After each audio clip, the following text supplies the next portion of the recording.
कुंभ के ब्यौरों से अखबार भरे पड़े हैं, न्यूज़ चैनल, सोशल मीडिया से लेकर आम जन तक ऐसा लगता है सब उसी में रमे हुए हैं। इतनी ज़्यादा इन्फॉर्मेशन के आसपास होते हुए भी मेरा मन किया खुद कुंभ में जाकर कुंभ को देखने का और मुझे मौका भी मिल गया। मुझे मौका दिया मेरे दोस्त ने, जिसने दोस्तों के साथ मिलकर कुंभ जाने का प्लान बनाने से लेकर ट्रेन का टिकट बुक कराने का सारा ज़िम्मा अपने ऊपर ले लिया। मुझे अच्छा साथ भी दिया और हौसला भी। बहुत ही ज़्यादा दिनों के बाद आज मैं पुरानी दिल्ली रेलवे स्टेशन आई हूँ और सरप्राइजिंगली यहाँ पर भीड़ नहीं है। घर से निकलते समय मुझे लगा था कि बहुत ज़्यादा भीड़ होगी, तो जर्नी यहाँ से शुरू होती है। पुरानी दिल्ली से प्रयागराज के सूबेदारगंज रेलवे स्टेशन जाने वाली कुंभ स्पेशल ट्रेन समय पर आई, पर समय से 1.5 घंटा लेट चली और सूबेदारगंज पहुंची करीब 5 घंटे लेट। पर इसमें हमें कोई प्रॉब्लम नहीं हुई। बस इसने हमारा कुंभ की टेंट सिटी जाने का और उसको देखने का प्लान कैंसिल करा दिया। 2:30 बज गया है और अब हम पहुँचे सूबेदारगंज, जहाँ से हमें मिल गया है ई रिक्शा त्रिवेणी संगम तक का। सूबेदारगंज रेलवे स्टेशन से त्रिवेणी संगम करीब 8 किलोमीटर दूर है। ट्रेन में टीटी ने और बहुत सारे दूसरे लोगों ने हिदायत दी कि हम त्रिवेणी घाट नहीं जाकर कहीं और चले जाएं, क्योंकि भीड़ बहुत ज़्यादा हो चुकी है और हमें बहुत ज़्यादा पैदल चलना पड़ेगा। हम थोड़ा घबरा भी गए, लेकिन ट्रेन से उतरने पर जब ई रिक्शे वाले ने कहा कि वो हमें एकदम त्रिवेणी घाट तक पहुंचा देगा, तो हमारे हौसले फिर से बढ़ गए। साथ ही कुंभ की ओर जाने वाले पैदल चलते लोगों के जत्थे दिखाई देने लगे।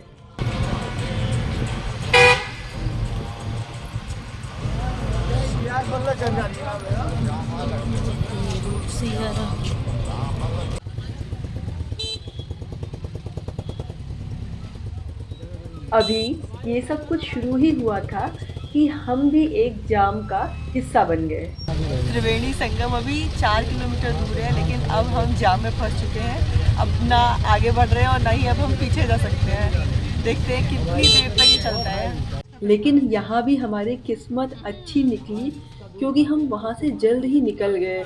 हमारे रिक्शे वाले को गलियाँ गलियाँ पता थी और गलियों गलियों से होकर के उसने हमें वहाँ से निकाल दिया और एक जगह लाकर छोड़ भी दिया।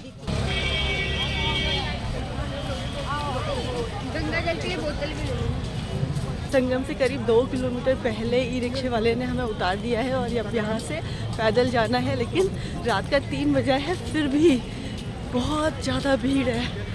बहुत ही ज़्यादा लोग सब संगम की तरफ जा रहे हैं।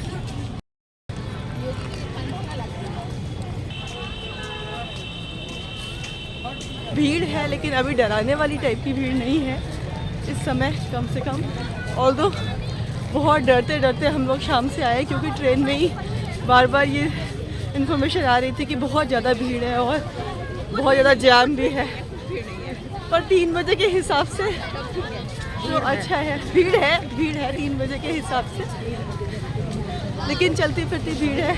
और 2 किलोमीटर बहुत लंबा टाइम नहीं होता है, 2 किलोमीटर बहुत लंबी दूरी नहीं है। तो मुझे लगता है जल्दी ही, अगर ऐसा ही रहा तो हम जल्दी ही संगम तक पहुंच जाएंगे। ये ना मैं एक नचने के लिए जा रही है, देखो देख लो।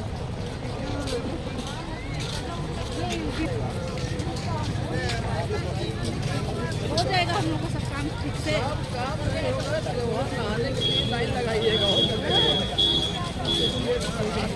कदम ताल करते हुए ढेरों लोगों को देखना अपने आप में ही एक अनुभव है। सबका रास्ता एक ही ओर है, हर रास्ता गंगा की ओर है। सभी को पहुंचने की जल्दी है, सभी को यहाँ से किसी भी तरह निकल जाने की भी जल्दी है।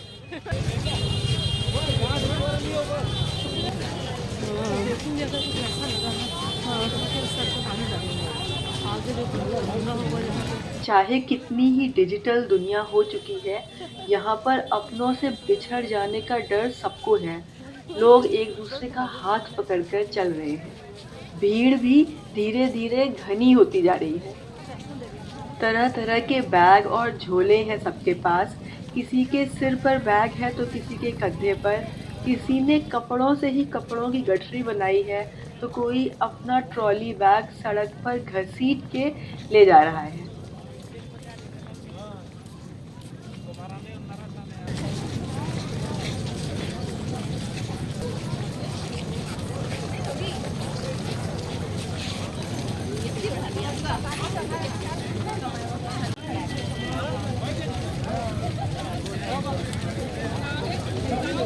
जैसे जैसे संगम के पास पहुंच रहे हैं वैसे वैसे भीड़ बहुत ही बढ़ती जा रही है।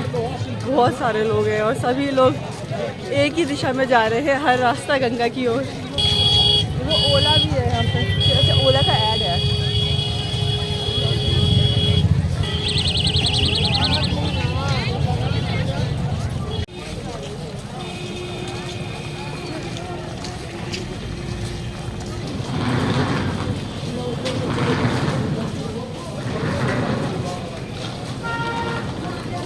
ट्रेन 5 घंटा लेट थी, लेकिन इससे फ़ायदा ये हुआ कि उसमें अच्छा खासा नींद आई हमें।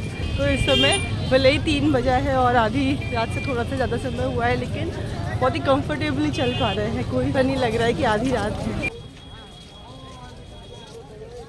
संगम से आने वाले और संगम की ओर जाने वाले दोनों तरह के टोले अब यहाँ साथ साथ हैं। यहाँ की इस सुबह की इन आवाज़ों को ध्यान से सुनिए। इसमें लोगों की आवाज़ें, उनकी बोलने की आवाज़ें और चलने की आवाज़ें, घसीटते हुए सामानों की आवाज़ें और हॉर्न की आवाज़ें सब एक दूसरे में घुल सी गई हैं।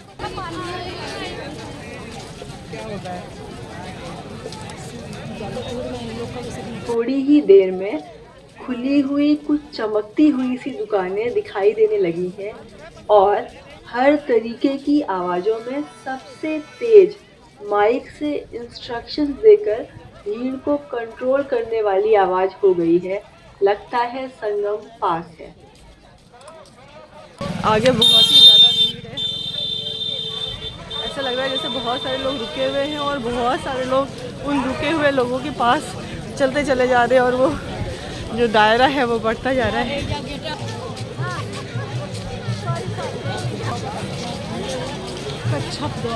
कुछ लोगों के मोबाइल फ़ोटो लेने में बिज़ी हैं, तो कहीं छोटे बच्चे को उठाकर चलने से थके हाथ हैं।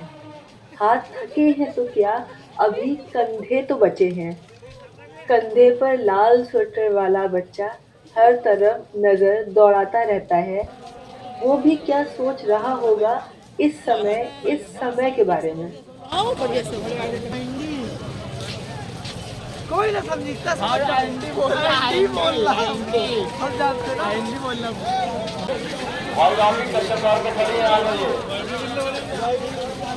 कश्यप द्वार और फिर नंदी द्वार। भीड़ लगातार बढ़ रही है, आने वालों की भी और जाने वालों की भी। साथ ही लोगों के एक दूसरे के साथ बने रहने के कई तरीके भी यहाँ पर दिखने लगे हैं। बहुत लोग हैं यहाँ, बहुत ही ज़्यादा लोग हैं और जितना हम संगम के पास जा रहे हैं ऐसा लग रहा है संगम उतना दूर होता जा रहा है, लेकिन बहुत ज़्यादा लोग हैं और हम नदी की ओर बढ़ रहे हैं, नदी के पास है। ये बात ही अपने आप में कितनी सुंदर बात है।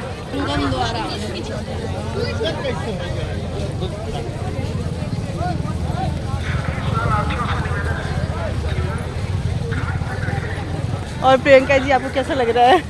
मुझे बहुत अच्छा लग रहा है। मैं संगम द्वार पे गंगा, यमुना और सरस्वती की फ़ोटो देख पा रही हूँ और जल्दी ही मैं नदियों का भी दर्शन करूँगी।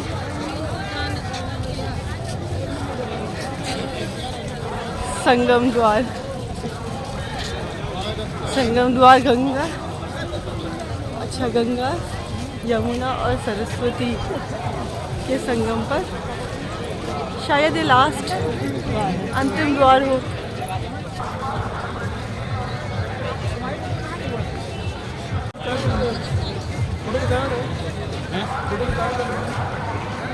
ये आप नाव जैसी बना के उसमें दे रही हैं? सब डालें। अब ये संगम का किनारा है। छोटे-छोटे लेकिन बहुत काम करने में लोग यहाँ व्यस्त हैं। इस समय यहाँ ज़रूरत के कुछ सामान बिक रहे हैं, तो कई दुकानदार सो भी रहे हैं।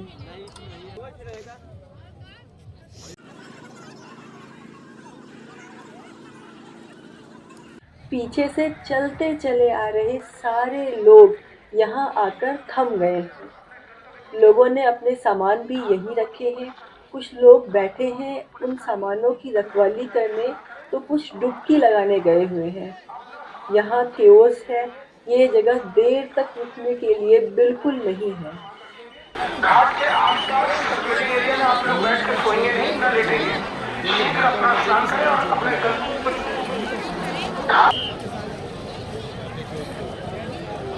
गंगा पट्टी में सामान बेचने वाले लोग घाट पे मौजूद हैं, वो घाट से दूर हट जाए और उनका सारा सामान जब्त कर लिया जाएगा। जिसको भी बेचना है वो घाट से दूर हट के बेचेगा। धन्यवाद। बहुत भीड़ ज़्यादा भीड़ है इस समय ठीक घाट पर। लाखों लोग होंगे यहाँ पर कम से कम।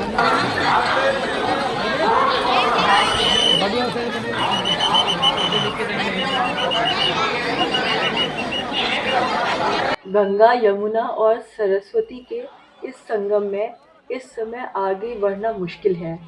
जमीन में बैठे लोगों और उनके सामानों ने रास्ता बंद कर दिया है। लोग डुबकी लगाने के बाद पूजा अर्चना कर रहे हैं, जिसमें काफ़ी समय लग रहा है। आने वाले लोग बढ़ते ही जा रहे हैं, जो धक्का मुक्की करके घाट की तरफ बढ़ पा रहे हैं।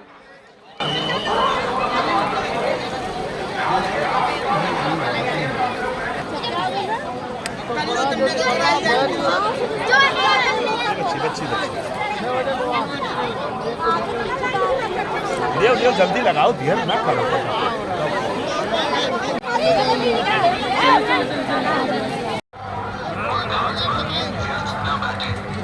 त्रिवेणी घाट से निकलकर नदी किनारे समय बिताने के लिए हम एक कम भीड़ वाले घाट की तरफ चले गए, जहाँ से नदी किनारे का सूर्योदय दिखेंगे।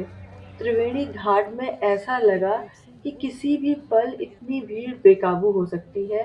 धड़कनें बहुत तेज हो गई थी। अब थोड़ा सुस्ताना बहुत ज़रूरी है। लोगों को प्रेरित करें कि वो शीघ्र नहाएं और अपने गंतव्य को जाएं। जो भी सामान बेचने वाले लोग घाट पे मौजूद हैं, वो घाट से दूर हट जाए वरना उनका सारा सामान जब्त कर लिया जाएगा। जिसको भी बेचना है वो घाट से दूर हट के बेचेगा। एक दूसरा घाट है जहाँ से बोट्स मिलती हैं, लेकिन बोट्स बंद हैं अभी। सनराइज़ देखने के लिए ये जगह काफ़ी अच्छी है। यहाँ पर भीड़ बहुत कम है क्योंकि ये त्रिवेणी नहीं है, ये संगम नहीं है। ज़्यादातर लोग संगम में नहा रहे हैं, लेकिन ये सनराइज़ देखने के लिए एक बहुत ही सुंदर जगह है। चलो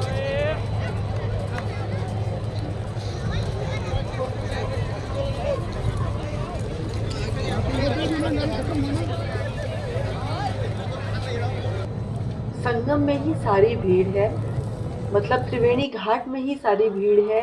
ये घाट गंगा नदी का घाट है, संगम घाट के बहुत पास का घाट है, लेकिन कितना खाली है।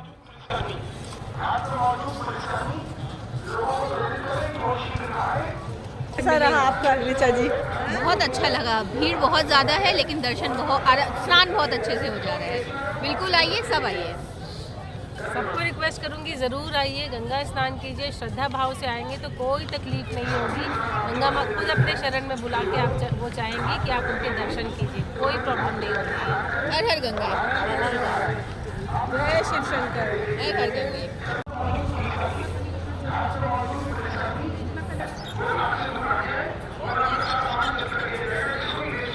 नदी के किनारे से ज़्यादा सुंदर जगह, सुकून देने वाली जगह मुझे लगता नहीं है दूसरी कहीं हो सकती है। और हालांकि प्रयागराज में बहुत ज़्यादा भीड़ भाड़ है, लकीली इस जगह पर, जो कि शायद वीआईपी घाट भी कहा जाता है, इस जगह पर अभी भीड़ भाड़ नहीं है और सूर्योदय हो रहा है और चहल पहल थोड़ी सी बढ़ गई है जब हम यहाँ पर पहुँचे थे उसके मुकाबले। लेकिन ये इस समय को महसूस करने के हिसाब से बेहतरीन जगह है। हज़ारों नावें चल रही हैं इस समय और वो बोट क्लब से चलती है जहाँ हम जाएंगे। शायद हम भी नाव में बैठें। लेकिन इन नावों का नज़ारा यहाँ से बहुत ही ज़्यादा ज़बरदस्त है। ऐसा लग रहा है जैसे समुंदर में शिप चल रहे हों।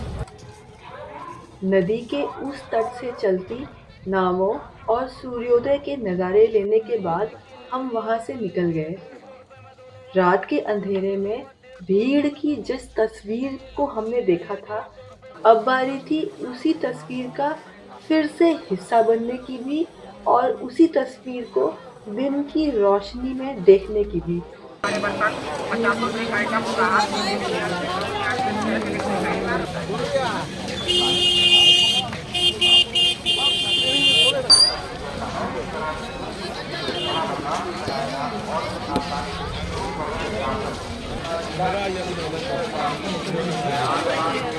ये है भैया मौसा के मेला।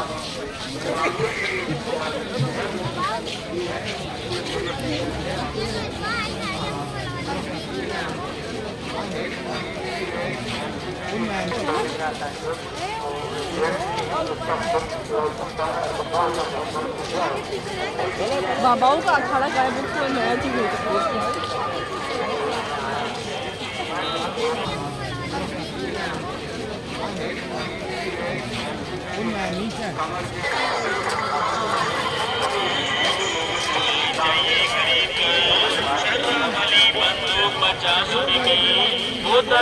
किसी भी मेले जैसा ही है ये, बस इसका जो एरिया है वो बहुत ही ज़्यादा बड़ा है और लोगों का समुद्र है यहाँ पर।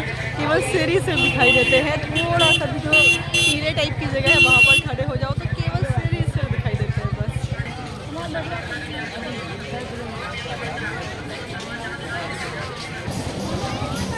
क्या हुआ?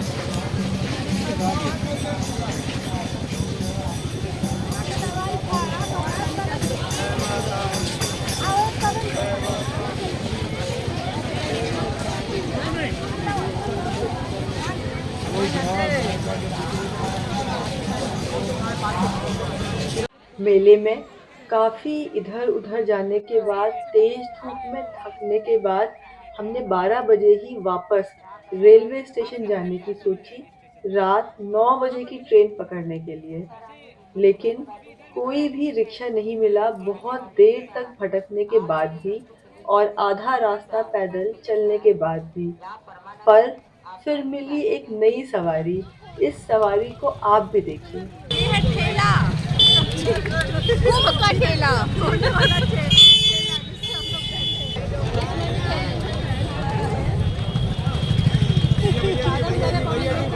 चल रही है तो आपने किया क्या है? सब्जी वाले ठेले की सवारी है कुंभ मेले में, महाकुंभ मेले में।